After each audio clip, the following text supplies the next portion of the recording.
ಏನೇ ಲಿಪ್ಸ್ಟಿಕ್ ಹಚ್ಕೊಂತ ಇದೆಯಾ ತಿಂತಾ ಇದೆಯಾ? ಹೋಗೋ. ಜನದ ಮಾಂಸ ತಿಂತಾ ಇದೆಯಾ? ಏನೋ ಹೇಳ್ತಿದ್ಯಾ?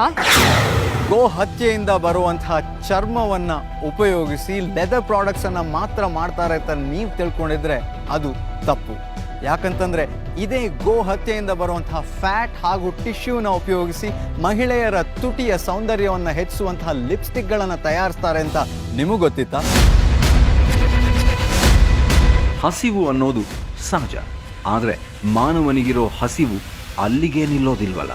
ಅವನ ದುರಾಸೆಯ ಪರಮಾವಧಿಗೆ ಬಲಿಯಾದ ಗೋವಿನ ಕೊಬ್ಬನ್ನ ಉಪಯೋಗಿಸಿ ತಯಾರಾಗುವ ಈ ಲಿಪ್ಸ್ಟಿಕ್ ನಮ್ಮ ವಿಕೃತ ಮನಸ್ಸಿನ ಕನ್ನಡಿಯಾಗಬಲ್ಲದೆ ಹೊರತು ನಮ್ಮ ಸೌಂದರ್ಯ ವರ್ಧಕವಾಗಿ ಕೆಲಸ ಮಾಡೋದು ಅಸಾಧ್ಯ.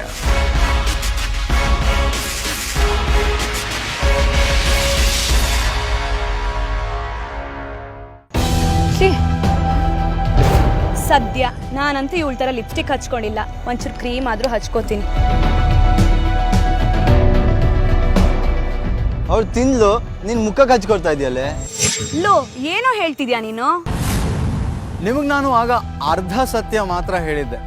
ಲಿಪ್ಸ್ಟಿಕ್ಗಳಲ್ಲಿ ಮಾತ್ರ ಅಲ್ಲ, ಗೋ ಹತ್ಯೆಯಿಂದ ಬರುವಂತಹ ಹಲವಾರು ವಸ್ತುಗಳನ್ನು ಉಪಯೋಗಿಸಿ ಬೇರೆ ಬೇರೆ ಸೌಂದರ್ಯವರ್ಧಕಗಳನ್ನು ತಯಾರು ಮಾಡಲಾಗುತ್ತೆ. ಅದರ ಬ್ರೈನ್ನ ಉಪಯೋಗದಿಂದ ಆ್ಯಂಟಿ ಏಜಿಂಗ್ ಕ್ರೀಮ್ಗಳನ್ನು ತಯಾರು ಮಾಡಲಾಗುತ್ತೆ. ಅದೇ ರೀತಿ ಬೇರೆ ಬೇರೆ ಕಾಸ್ಮೆಟಿಕ್ಗಳನ್ನು ಲಿವರ್, ಫ್ಯಾಟ್ ಹಾಗೂ ಇನ್ನೂ ಹಲವಾರು ವಸ್ತುಗಳನ್ನು ಉಪಯೋಗಿಸಿ ತಯಾರು ಮಾಡಲಾಗುತ್ತೆ. ಈ ವಿವರಗಳನ್ನು ನೀವು ನೋಡ್ತಾ ಇದ್ದರೆ ನಿಮಗೆ ಹಾಗೆ ಚಿಲ್ ಎನಿಸೋದು ಸಹಜ. ಗೋಹತ್ಯೆಯಿಂದ ತಯಾರಾಗೋ ವಸ್ತುಗಳ ದೊಡ್ಡ ಪಟ್ಟಿನೇ ಇದೆ. ಕೇವಲ ಲಿಪ್ಸ್ಟಿಕ್ ಮಾತ್ರ ಅಲ್ಲ, ಇನ್ನೂ ಹಲವಾರು ವಸ್ತುಗಳ ತಯಾರಿಕೆಗೆ ಉಪಯೋಗಿಸಲಾಗುತ್ತೆ. ಅನಿವಾರ್ಯತೆಯಿಂದಲ್ಲ, ಹತ್ಯೆಗೈದ ಗೋವಿನಿಂದ ಕಚ್ಚಾ ವಸ್ತುಗಳು ಕಡಿಮೆ ಬೆಲೆಯಲ್ಲಿ ಸಿಗೋದೇ ಮುಖ್ಯ ಕಾರಣ. ಹೀಗೆ ಚಿತ್ರ ಹಿಂಸೆ ನೀಡಿ ಕೊಲ್ಲಲ್ಪಟ್ಟ ಹಸುವಿನ ಕೊಬ್ಬನ್ನ ಹಾಗೂ ಇತರೆ ಅಂಗಾಂಗಗಳನ್ನು ಬಳಸಿ ಸೌಂದರ್ಯವರ್ಧಕಗಳನ್ನು ಅಂದ್ರೆ ಸಾಬೂನು, ಲಿಪ್ಸ್ಟಿಕ್, ಸುಗಂಧ ದ್ರವ್ಯಗಳು, ಸೌಂದರ್ಯವರ್ಧಕ ಕ್ರೀಮ್ಗಳು ಅಲ್ಲದೆ ಶೇವಿಂಗ್ ಕ್ರೀಮ್, ಶೂ ಪಾಲಿಶ್ಗಳನ್ನು ಕೂಡ ತಯಾರಿಸಲಾಗುತ್ತೆ.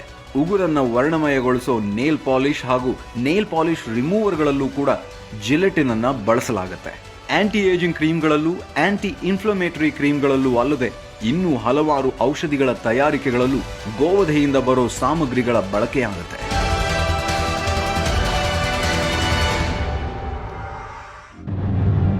ಅಯ್ಯಯ್ಯೋ,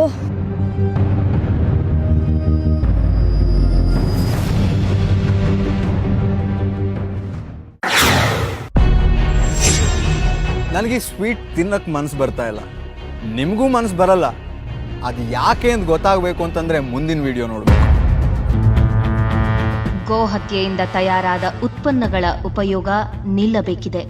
ಅವುಗಳ ಉಪಯೋಗವಾಗಿದ್ದಲ್ಲಿ ಅದನ್ನು ಕಡ್ಡಾಯವಾಗಿ ನಮೂದಿಸಬೇಕೆಂದು ಸರ್ಕಾರ ತಾಕೀತು ಮಾಡಬೇಕಿದೆ.